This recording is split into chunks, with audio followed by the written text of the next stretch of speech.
mas exciting ang umahon. Tagaytay City, kitang kita ang Taal Volcano. Ang taas ng Ferris wheel nila, abot mo na yung langit. Ang lugar na ito ay makasaysayan. Dito ginaganap ang mga road race. Ayan mga kapartner, nasa Tagaytay City na tayo. Grabe, lamig ng simoy ng hangin dito mga kapartner.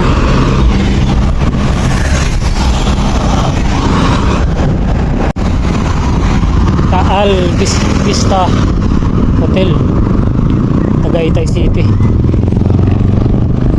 Kaya siguro tinawag na Taal Vista Hotel. Kitang kita ang Taal Volcano sa view deck nila. Lamig.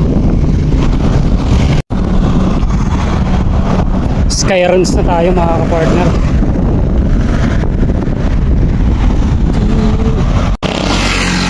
Skyruns.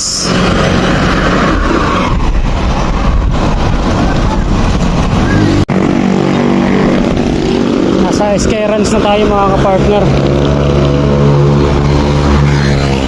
Picture muna tayo dito. Ang taas ng Ferris wheel nila, mataas na nga itong bundok, mataas pa yung Ferris wheel nila. Parang abot mo na yung langit dito sa Tagaytay City sa Skyruns.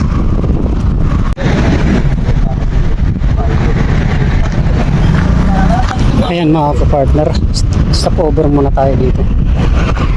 Ito yung Skyruns. Mayroon pa yata isang Ferris wheel dito, nandun yata sa picnic group. Mataas din yun, kitang kita ang Bulkan Taal.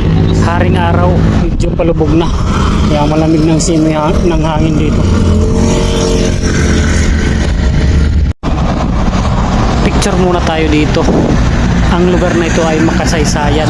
Dito ginaganap ang mga road race, MTB race, at dito din yung starting point at finish line. Direksyon nito papuntang Manila. Doon tayo sa unahan, baka makita pa natin yung Bulkan Taal.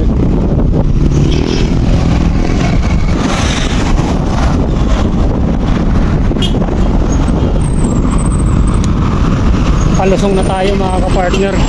Mahaba-haba ang lusong nito mga kapartner, hanggang Imus na yata. Masarap lumusong pero mas exciting ang umahon. Tagaktak talaga pawis mo dito, ilang kilometers na ahon. Grabe lamig. Hindi ko lang alam kung anong taas nito, ilang meters above sea level. Grabe yung tulog ng preno natin. Medyo kailangan pang linisin ito. Oh. Grabe lamig.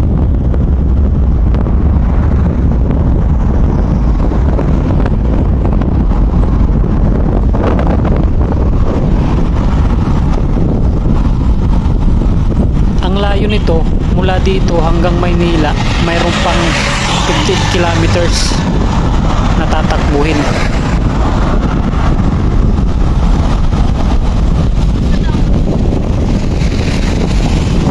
Dito yung Taal, tingnan natin kung makita pa natin yung Taal ngayon sa unahan.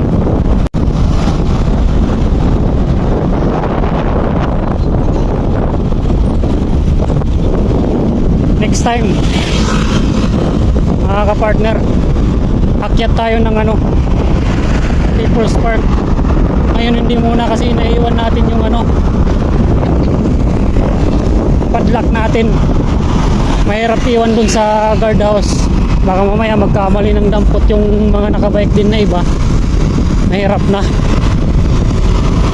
Kaya next time na lang tayo akyat ng People's Park. Hanggang sa muli.